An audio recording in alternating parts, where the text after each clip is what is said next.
Hi guys, so good to see everybody. Happy Saturday. Thanks for joining me today, you guys. I am Sarah Ellis. I'm with Beadalon, and today I'm going to be putting together a really super cute bracelet for you guys.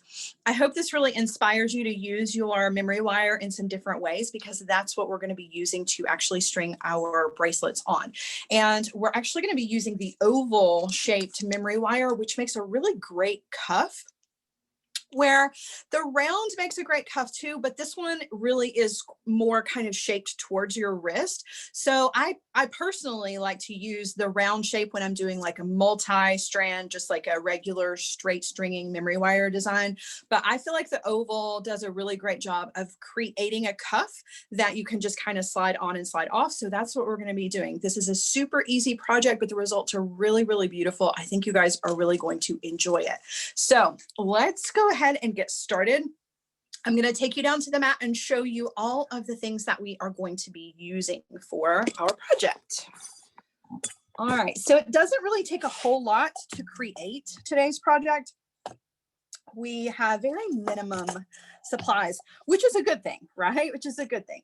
So we've got our oval memory wire, just like I was talking about before, and you can see it comes in a package like this. There's plenty of this.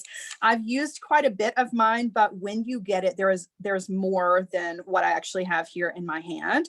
So you can make several cuff bracelets and several just the straight stringing memory wire bracelets out of just one package. So it's very, very cost effective. You can get quite a lot of designs out of just one package.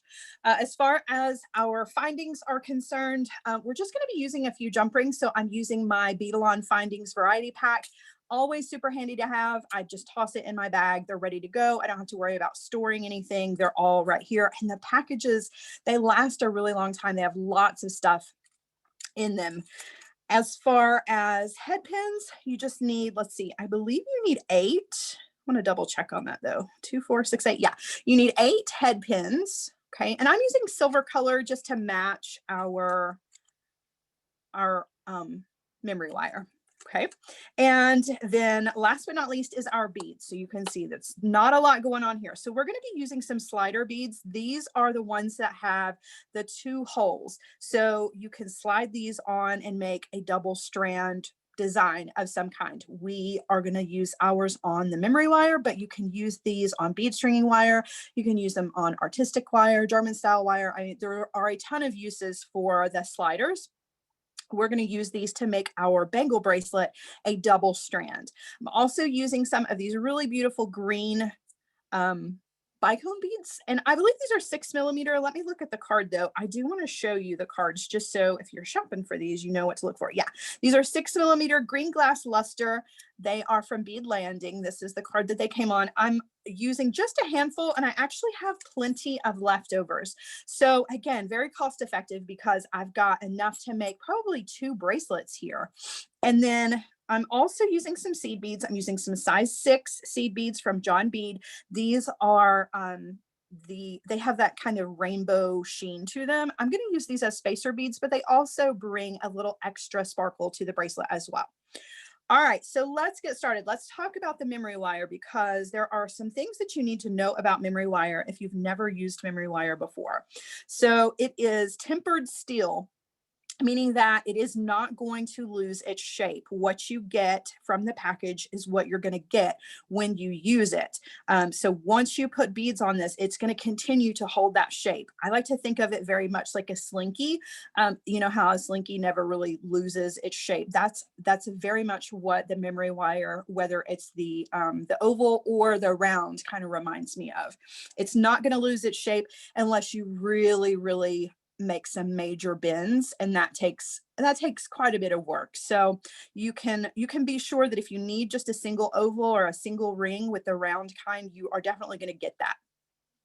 And because it is tempered steel, you want to be really careful about what kind of tools that you use on this. You want to be sure that you are using memory wire shears to cut your memory wire, because if you're going to use your regular you know, just your regular cutter tools that you have on hand, you're going to crack the blades. I have several pairs where I have, you know, just in a pinch, I'm like, oh, I don't want to reach for the shears. So I just grab my regular cutters, and it will absolutely destroy your cutter tools. So you need to be sure that you're using the memory wire shears to cut through your memory wire. They are specifically designed to do that so that it doesn't tear up your expensive cutters, right? Not a good thing to do. So I definitely recommend getting these. Otherwise, you're going to be wishing that you had, because you're going to be replacing your cutter tools.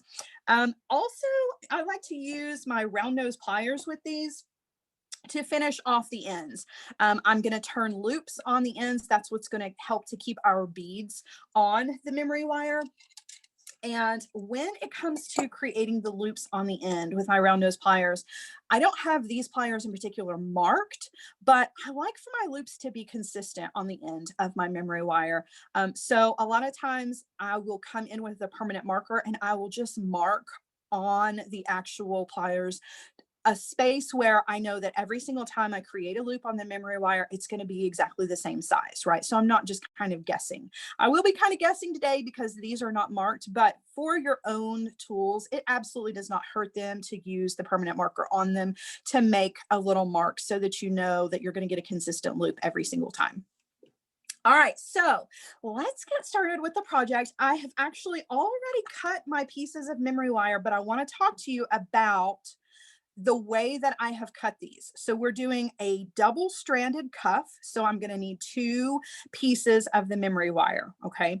And I have cut these in a very particular way. When I hold it open, right, when it's just like this, it just looks like a single ring of the memory wire. But when I pull it apart, you can actually see where it is overlapping. See if I can get it to focus on that a little bit more. I feel like if maybe I move some of this stuff out of the way, we might get a little bit better focus here. So instead of cutting it even, right, so that it's just one piece, it's actually overlapping. Each end is overlapping almost 2 full inches. You want to give yourself at least an inch. And I may have overdone it quite a bit here, but you want to be sure that you know, that you're overlapping. Don't just cut a regular, just a straight oval and snip right in the center, because you're going to have your beads. It's going to open it up a little bit and it just won't stay on your wrist. So definitely make sure that you go over a bit. Now, also, if you're going to be doing a loop on the ends, which we're going to be doing today, you want to be sure that you give yourself about 1/4 of an inch to 1/2 of an inch, depending on what size loop, extra. So when we're filling this up with beads, we only want to come up to where we have leftover wire that we can turn that loop with. So you need to be sure that you're leaving yourself some extra room. Okay. You want 2 pieces that are cut exactly the same length, or as close as you can get them, okay? Because it is a little bit tricky to cut when you're cutting and it overlaps on the edges, and then to make them even. You just want to get them as close as you possibly can, okay? So that's what we're going to be starting with.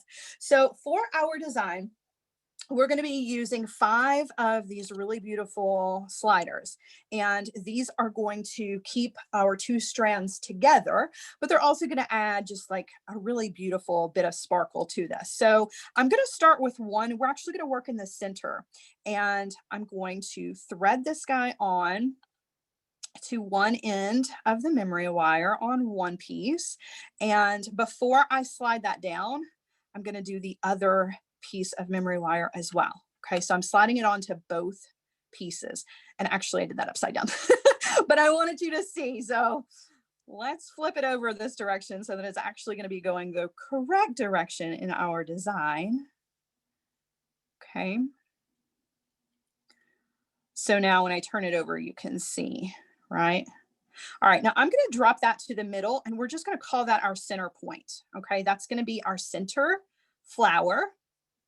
And it's also going to help me to, as I'm building my bracelet, it's actually going to help it to kind of stand up on its own, which makes things a lot easier. I know that seems like a silly thing, but when you're working with 2 strands, it's nice to be able to have your hands as free as you possibly can. So as you're building up, you kind of have a little base here, and it will stand up on its own.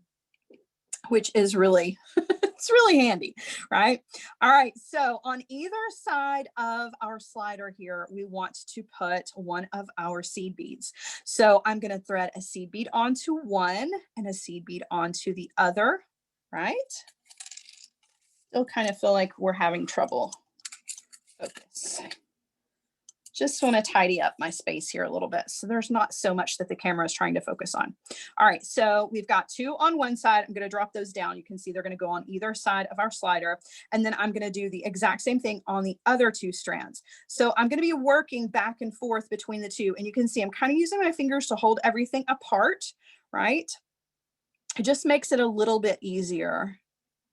Okay, so drop those down. When we turn this over, you can see what this is going to start to look like, right? And that's why I'm kind of working from the center out. It just really kind of helps you to build your design up to that point where we want to be sure that we have enough to create our loops.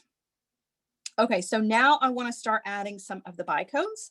So I'm going to add a bicone to each one of our ends. There's two there. And I'm going to go ahead and add another seed bead. Whoops, I'm dropping those. I'm going to add another seed bead to either side as well. Drop that down. Okay, so on one side, that's what we've got. We want to repeat that over here on the other side. So I'm just going to kind of open up the memory wire a little bit with my fingers just so that I get access to both ends. Okay, I'm going to slide on a bicone on each end. Okay, drop those down and a seed bead on either end as well. And this is really going to be the entire pattern of our cuff. You can see how beautifully that is going to work out. It's going to be really, really lovely. And you definitely have some definition between the two strands. So the slider is what's going to connect the two strands together, but in between each one of those, you've got your separate rows of beads. So there's no mistaking that this is a double-stranded bracelet. And double the strands means double the sparkle, and who doesn't love that? All right, so we're going to repeat this pattern. We're going to add a slider this time to each side. So I'm going to put a slider on the left. Okay, making sure that both strands go through the holes on the slider. Drop that down, and then I'm going to do one on the other side as well.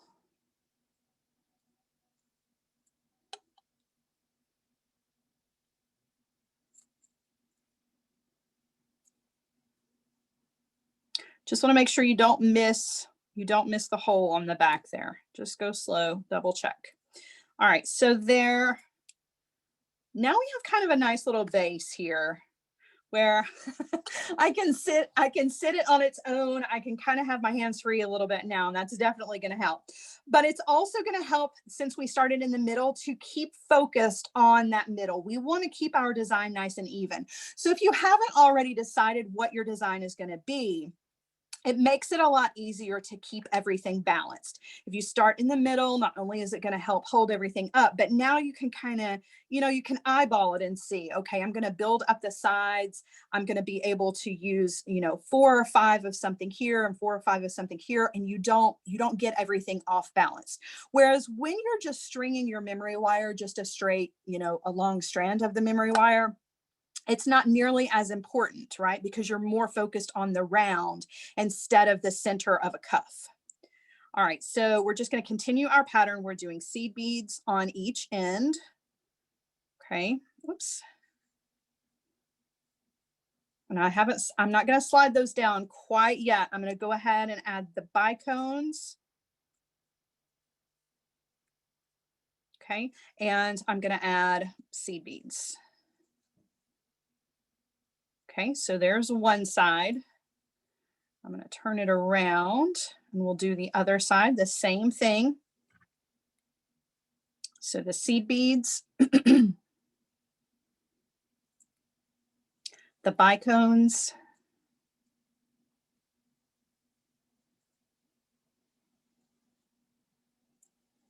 and our seed beads.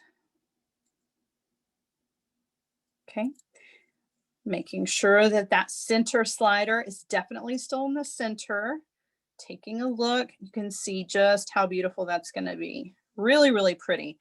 And not, you know, there's not a whole lot of technique involved here other than just the stringing and kind of working with the memory wire, just because it has a mind of its own, right? And you do have to kind of take that into consideration.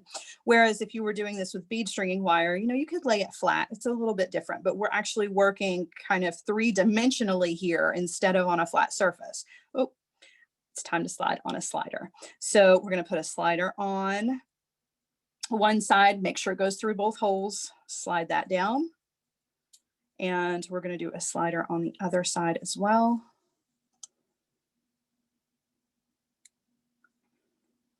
Make sure it goes through both. Okay. All right, so we've added all of our sliders. Now we're just going to finish off with some more of our bicones and our seed beads. Okay, so a seed bead, a bicone, and a seed bead. Same thing on the other.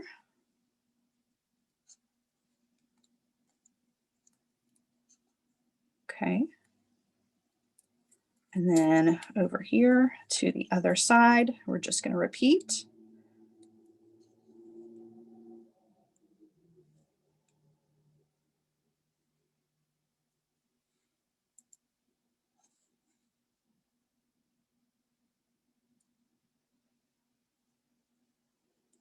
Okay, now we still have a lot of room here. We do want to center up, right? Take a look at where that center slider is going to be. Make sure that it looks to be even on your strands of the memory wire, right? That's super, super important to keep everything nice and even. So we have enough room here. We're going to add some more beads. I'm going to add 3 more of the bicones on either side just to kind of finish off the design.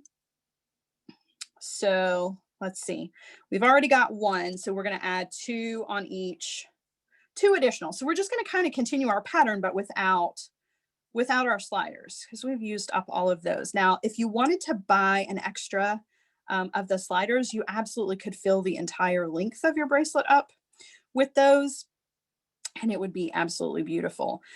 But I just wanted to keep my sliders really towards the middle, because as it's a cuff bracelet, you don't really see so much the back of the design. It doesn't, because of that oval shape, doesn't quite travel around on your wrist nearly the same way, right, that a round bracelet would. So you're pretty much always going to have the front on the front of your wrist. So you don't have to worry about, you know, what else you've got back here on the back. If you don't want to use your pretty beads on the back, you don't have to. No problem. All right.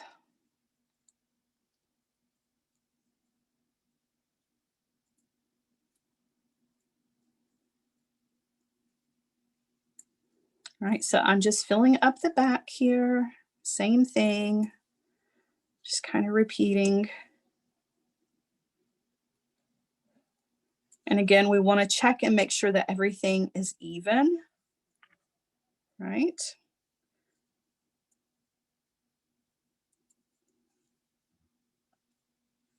So I have quite a bit of the memory wire left over here. So I'm going to add, I do want to kind of slide my memory wire around, okay, so that you can see you've got an even amount of beads, even amount of open memory wire on either side. I'm going to add 2 more seed beads to all of the ends here just to fill up a little bit more of this space.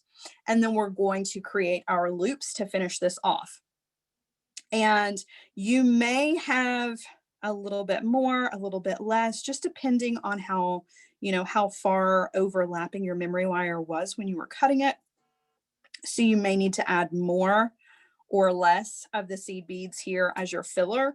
But really what we're doing at this point is we're just filling it up. We're filling up the rest of the space of the memory wire until we have at least a 1/2 inch, 1/4 of an inch to create our loops, okay? So You might even have enough space to add another bicone if you want to. I'm just going to keep going with the seed beads. Okay, so there's 3 on the ends. Let's add 2 more, just filling up that space. And at this point, you do want to be careful because you're getting towards the ends of your seed, or towards the ends of your memory wire. Your beads are going to want to slip off. If you want to use like a bead bug here to clip on to hold your beads in place, you absolutely can do that if you want to. I'm not finishing off one end yet, just because I want to make sure everything is even before I kind of commit to finishing off those ends. All right, so we're looking pretty good here. We've got 4 seed beads on the ends. I've got plenty of wire left over to create my loops. And at this point, I just want to kind of pull a little bit on the ends of the memory wire to get everything nice and even, so that I don't have one strand that is, you know, a bit longer than the others. Uh-oh, lost a couple of seed beads there. No problem.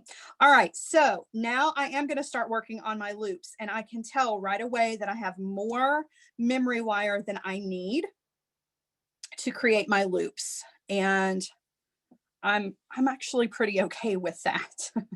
I'm going to double my loops over. So I'm not even going to cut down. I'm not going to trim down on mine. So let me show you what I mean. Oh, I put that bead on the wrong end. So because we didn't finish off one end first, right? And we're contending with keeping our beads on, I'm going to have to hold everything. So you can see how I'm using my non-dominant hand. I'm holding on to 3 ends with my index finger and my thumb. That's giving this end, that's making this end free so that I can create my loop here. Okay. I know this seems like, why would you do it this way? Why wouldn't you just finish off the end and fill up? And it's because I'm more concerned with making the design even than I am with just filling up this space, right? I wanted to be sure that my sliders were going to be evenly placed. And down here, you know, that it actually is going to be centered. It would have been easier to finish off the ends and just thread on. But when you're designing as you're going ahead of time with something that you're not really sure about the exact measurement of, you kind of have to just, you got to use your fingers as your best tools. All right, so I'm going to come in with my round nose pliers. And this one that's free, right? I'm going to take my round nose pliers, and you can do this 2 ways. You can either roll your loops to the inside or roll your loops to the outside. I like to roll mine to the outside just because we're going to add some dangles to these to give this a little bit more movement. And I feel like it's a little bit more comfortable when you wear it if your loops are rolled to the outside, but it honestly becomes personal preference. Okay. So I'm just grabbing the end of the wire, and you can see I've got quite a bit here of room. Do you want to just kind of double check? Okay, everything looks even. I'm going to grab the end of that wire with my round nose pliers, and I'm going to start rolling back to create a loop. Now, if I just create a simple loop, I still have tons of wire.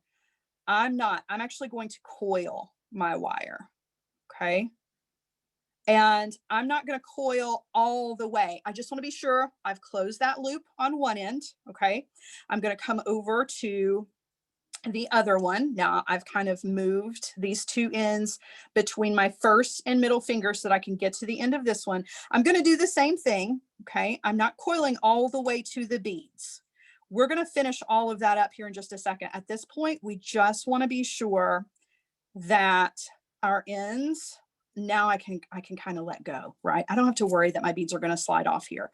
I can come over here to the other end, the 2 other ends, and I can start to create the coils on these ends.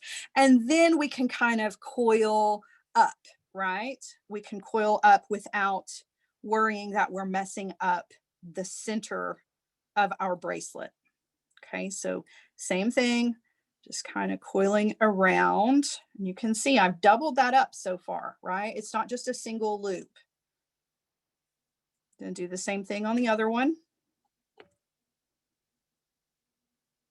Okay. Now I can look at everything. I can let go. I don't have to worry that my beads are going to fall off, right? And I can really kind of take a look where everything is placed, get my ends to all be kind of even, and then I can coil more. All right, so I'm going to coil around probably 2 more times on each one of these. Okay, so I'm just putting them back on my round nose pliers. I'm going to wrap around again. And again. And you want to be sure that your little end here, you see that little guy sticking out? You want to try to pinch him down. You don't want that guy to be out there where he can scratch up against your skin or anything like that. So I definitely try to kind of turn him in and tuck him as much as I possibly can. And if you can't, you can come in with your chain nose pliers. Sometimes your round nose pliers are, you know, they don't do the best job of that part. They're great for the loops, but sometimes you need those chain nose pliers to come in and really tuck those ends. As the tempered steel, it definitely has a mind of its own. Okay. All right. So rolling your ends around. And we're pretty even here. Our back is a little, one of them is a little bit shorter than the rest of them. I can adjust though, right? That's the great thing about the loops is that once you coil them around, you can kind of uncoil as you need to really make everything more even towards the back. All right, so we have our cuff is basically done, and you can see when you put it on, it's going to wear just like a cuff, and it's easy to take on, it's easy to take off, and it's because we overlapped, we have enough so that it's not going to fall off as we wear it, right? Because when we filled up the space with the beads, doesn't actually overlap back here on the back now that it has beads on it. But we needed that extra room. If we had just cut it in a regular oval shape and then rolled our ends, we would have a gap back here, probably 1.5 inches to 2 inches of a gap. And that is going to, you know, make it easy for your bracelet to fall off. Okay, so it looks beautiful just like it is, and you could stop at this point if you wanted to, but I like to utilize the loops that are back here on the back to add some extra things to this. So I do have some extra bicones. We're going to put some bicones on some head pins, and then we're going to attach those to the back. Okay, so I'm going to use 8 bicones. I've got 8 head pins, and I'm going to create wrapped loops for mine and attach these to these loops with some jump rings. If you want to forego the jump rings, you can wire wrap directly to your loops on the back of your bracelet if you want to. I just find that adding a jump ring gives them a little bit more room to kind of swing around and move instead of being right up close to the ring on the back. Okay, so we're going to do this pretty quick and easy. I'm actually going to thread every single one of my bicones onto a head pin. And we're going to do wrapped loops, but if you are more comfortable with doing a just a simple loop, you absolutely can do that. The wrapped loop is going to give you a little bit more security, but I feel like it's more or less about what you're comfortable with. If you're not comfortable with the wrapped loops, that's okay. They're not going to fall off or anything. You know, I realize that bracelets sometimes get a little bit, they get knocked around a little bit more, but chances are if you make a good, secure, simple loop, you should be in good shape. All right, so our wrapped loops, let me show you step by step how to create our wrapped loop. So we've thread our bead onto our head pin. The head pin is going to keep our bead from falling off the end. Okay, I'm going to take my chain nose pliers and I'm going to grab that wire right where it is exiting the bead. Okay, now I'm going to take this wire and I'm going to bend it over the top of those pliers. So notice the placement. Okay, when I take the tool away, you're going to see there is actually a space between the top of the bead and the bend in the wire. That is because we bent over the top of our chain nose pliers, right? We're letting the chain nose pliers do the measuring for us, so we don't have to guess, right? So Now I'm going to take my chain nose pliers away. You can see this is what we've got. There is the perfect amount of room here for some wraps, but first we need to come in with our round nose pliers. I'm going to put the round nose pliers so that the wire is running between the pliers. Okay. Now I'm going to make my loop, and to make my loop, I'm not going to move the tool. I'm only moving the wire at this step. Okay. So I'm going to take the wire and I'm going to guide it up and over the top barrel of the pliers. And what we've made is kind of this funny little question mark shape, sort of, right? Or like a little hook. Okay. Now to close up our loop, I need to get this wire over here to the other side, but I can't because the bottom barrel of the pliers is in the way. So what I want to do is I just want to move the pliers just like that. I didn't do anything crazy. We just went from this position to this position. Okay. That just moves the pliers out of the way so that I can take the wire over to the other side, and that's going to close up our loop, but we still have that great little amount of space here where we can do our wire wrap. So I'm going to put the pliers in my left hand. I'm going to use my chain nose pliers to grab a hold of that wire, and we're going to do some wraps in between that loop and the top of the bead. All right. So I'm just going to wrap just like that. I've got enough room to make about 3 good wraps. Okay, now I'm going to come in with my cutter tool and trim off that wire and make sure that my tail is not sticking out. Okay, so I'm going to trim as close as I can. Okay, and hopefully I've cut enough so that my tail is not sticking out. But if it is, you just come in with your chain nose pliers and just kind of tuck it in just by kind of clamping down on it. That will push it in closer. Okay. So you've got your wrapped loop.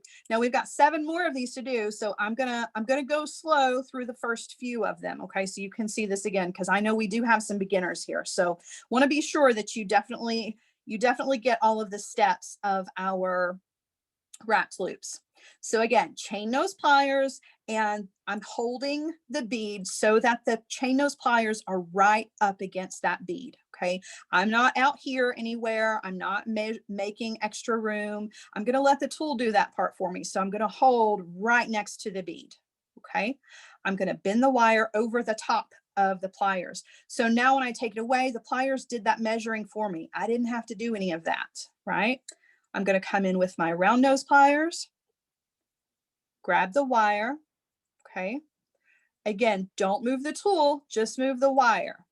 Okay. Try to hold this at an angle where you can really see. Okay. So we're going to go up and over the top barrel of the pliers. Okay. I'm going to roll the pliers into a new position so that I can get that wire over here. Right. And all I do is just kind of guide the wire over. Now I'm going to switch hands. Okay, because I need my dominant hand to be the one to do the wire wrapping. So I hold everything steady with my non-dominant hand. I'm going to grab the wire and I'm going to wrap around. Okay. And guys, if your loops are not perfectly round, that's okay. Give yourself a break, right? I always tell my students, give yourself grace. You just don't need to be hard on yourself for the little things like that. If your loops are not perfectly round, that's okay, right? It doesn't matter in the great scheme of things, because once you get this attached to your bracelet, nobody is going to be up close and going, oh, your loops are more oval shaped. Your loops are more of an egg shape. Nobody's going to be doing that. So give yourself grace. It's all right. It's all right. Just practice your loops and don't stress over it, right? The most important part is that your connection is a strong one, right? That's the most important part. All of that other stuff can come second. All right. So again, holding on with the chain nose pliers, bend that wire over the top of the pliers, giving our little area here enough room so we can come in the round nose pliers. Okay. Up and over. Not moving the tool, but now I do need to move the tool because the bottom barrel is in the way. So I'm going to go just like that, take the wire over to the other side, and I'm going to switch hands. Okay. And I'm going to wrap. Okay. You want to come in with your cutter, trim as close as you can.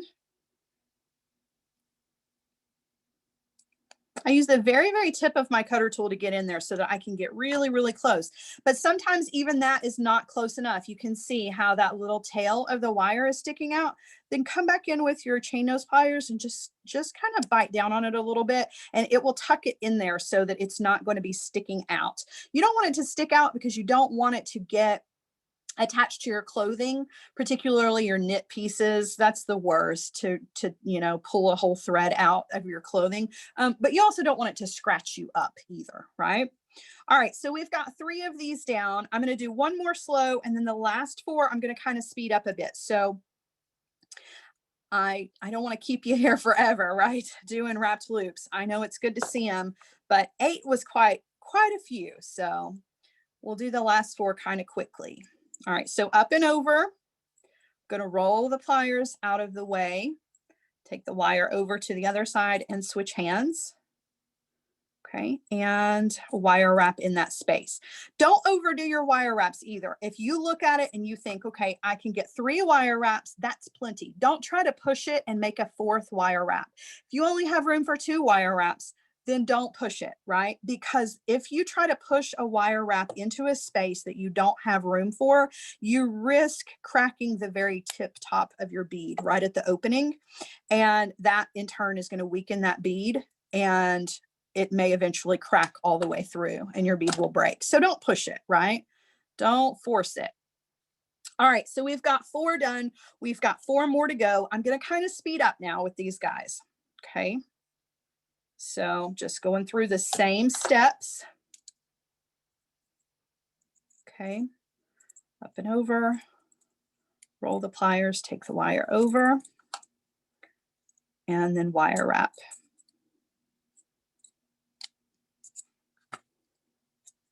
Come in with the cutter tool and trim as close as you can. And then tidy up if you need to, just by pushing in that end. And sometimes you don't have to. Sometimes you get, you know, you get lucky and you get in there close enough that you don't have to take that extra time to tuck in the end. But if you're going to be selling your jewelry or giving your jewelry away, you obviously want to take that extra second or 2 to really make sure that you don't have any pieces of wire that are sticking out. Okay. Now we're going to put all of these on the back of our bracelet. And that's just going to add a little extra movement and sparkle to the piece. It's also going to help to distract from if you have, if you're off center just a little bit, or your ends are not perfectly measured at the back. When you put some little wire bundles or charms or things like that to the back, a lot of times people feel like that draws attention to the imperfections. But I'm in the mindset that if you can add sparkle and shine to something and movement to something, it really is more of a distraction. So if you're not super confident in your wire wrapped loops, or you're not super confident that your piece is not completely centered, there are things you can always do to add to the design to kind of take away from that. But the truth is that we are our own worst enemy, right? We're our hardest critic. And most people are not going to be picking out the imperfections. That's just something that as creators, we tend to do to ourselves, right? All right, so this is our last one.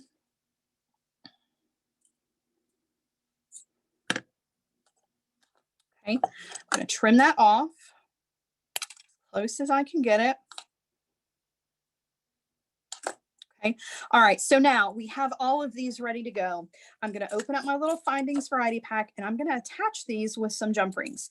And the cool thing about the findings pack is that you've got different sizes of jump rings. So you can mix and match if you want to. Like the larger jump rings are obviously going to have these things hiding, or not hiding, hanging a little bit lower. So if you wanted to do like the bottom ones on 6mm jump rings and the top ones on like a 4 or a 5, you can do that. And that will kind of give it kind of a tiered appearance. I think what I'm going to do, I think I'm going to do all of mine on this. I believe these are 5mm jump rings. So I think that's what I'm going to use, but you can use them however you want to. Just that little change in the size of the jump ring actually makes a huge difference. So definitely keep that in mind when you are planning out your design. All right, so I open a jump ring, okay? I'm going to thread on 1, 2 of our bicones, and then I'm going to attach that to one of these loops back here that we created, and I'm going to close my jump ring back. All right, now let's do that again, and this time let's go slow with our jump ring. So I'm holding my jump ring with 2 pairs of pliers so that the opening to the jump ring is up here away from me, right? And it's pretty much centered between the tools. All right, now to open the jump ring, I'm just going to use 1 pair of pliers. So I'm going to hold my left hand, or your non-dominant hand. I'm going to keep that stationary, and I'm going to use my dominant hand to just walk the jump ring open. Now, I know I did that kind of fast the first time, but for the beginners, it's really good to see that this is the way you want to open your jump ring. You want to walk it open. It's kind of a lateral motion instead of pulling them apart, because if you pull them open, you'll never get them back into that nice round shape again. Okay. And when we close it, we're going to follow the same steps. We're just going to walk it closed. But now that I have it open, I'm going to go ahead and thread on 2 of my bicones. I'm going to attach that to our loop back here. Just pick one, right? And then the same thing. I'm holding my jump ring between 2 pairs of pliers, and I'm just walking it closed. Most importantly, you want to be sure that you get a nice even closure on that, right? So that nothing sneaks out of that jump ring. All right, we've got 2 more jump rings to go. So same thing, just going to open my jump ring and attach my bicones, and then thread that on and closing back. Okay, you want to be sure that your jump ring ends are right next to each other. Like, I can only see the tiniest little hint of daylight in there, but they're not overlapping. You want it to look as seamless as possible. That's going to give you the most amount of strength out of your jump ring. Okay. All right. And we've got 1 more to go. So open, thread on, and then we're going to attach this to the last loop on the back and close this back. Now, for those of you who are going to be selling your jewelry, like if you're going to be selling these bracelets, or you know, you're gonna put them on your website, or you're going to be putting them in your booth, see how fun the extra little bit of dangle and motion in the back really kind of hides any imperfections, but still makes something just really, really beautiful and fun, right? I love the extra. I like to have things hanging. I'm kind of all about that life. But what I was saying was, if you're going to be selling your jewelry, if you're going to be putting this on your website, you're going to be placing this in a booth for people to see. When it comes to bracelets, one of the best ways to sell a bracelet is going to be to show it in a stack. So if you've got a bracelet bar for your display in your booth, show your bracelet stacked up with other bracelets, right? You want to show it stacked up to see how pretty. It doesn't necessarily match the bracelet that I have on now, but you want to put some other bracelets alongside of it to really kind of show the versatility of the piece, because it's going to look beautiful all by itself, right? So if you're photographing for your website, take a picture of it all by itself, but then take another picture of it stacked up with a few other bracelets that are kind of in the same color family to really show the versatility of the piece. People these days are definitely looking to save their money and spend their money wisely. So if they feel like they're going to be getting a piece of jewelry that they can use in a wide variety of settings, they can dress it up, they can dress it down, they can stack it, or they can wear it alone, definitely gets them more bang for their buck. So definitely keep that in mind when you're looking to sell your pieces, when you're going to photograph them, or when you are going to be displaying them. And this is one that definitely looks beautiful by itself, but you can definitely get away with, you know, putting this with a stack of your other favorite pieces and get a completely different look out of it, right? So there you go. This was relatively easy. I feel like the hardest part with this entire bracelet, aside from the wrapped loops if you are a beginner, but the hardest part is really just figuring out how to make the 2 strands of the memory wire work for you without getting frustrated. That's why I like to start in the middle and kind of plan it so that I can work from the inside out, and let it have a nice base that you can stand it up on so that you've got your hands free. That makes it so much easier. But if you can't, then use things like your bead bugs, right? Or your bead stoppers at the ends. That's really going to help to hold your beads on before you commit to those loops. All right, guys, I'm going to turn you around. I'm going to show you what it looks like from a different angle, and then we are going to say our goodbyes for the day. Thank you guys so much for joining me on this Saturday class. Let me just show you. Oh, I've got a little bit of a glare here. Show you what it looks like. Try to hold it away from the other bracelet so you can see, but it's definitely a memory wire, so it's going to hold that cuff shape, which is exactly what we're wanting when it comes to a cuff, right? A cuff is different than something on bead stringing wire, so it definitely holds that wonderful cuff shape. You've got the dangles on the back, which just makes it extra fun to help kind of hide any of the imperfections. You can stack it up. You can wear it all on its own, and it's absolutely beautiful. And you didn't spend a fortune on materials. We even have leftovers, which is great. So it's definitely a cost-effective but beautiful addition to your website or your wardrobe, right? All right, guys, thank you so much for joining me this Saturday. It has been a wonderful class. I look forward to seeing you guys next time. If you have any questions, please feel free to reach out to me. Meredith is here. She was doing a really awesome job of answering your questions. But if you have extras, you can always reach out to Meredith and I and let us know what those are. Enjoy the rest of your weekend, guys. I'll see you next time. Bye.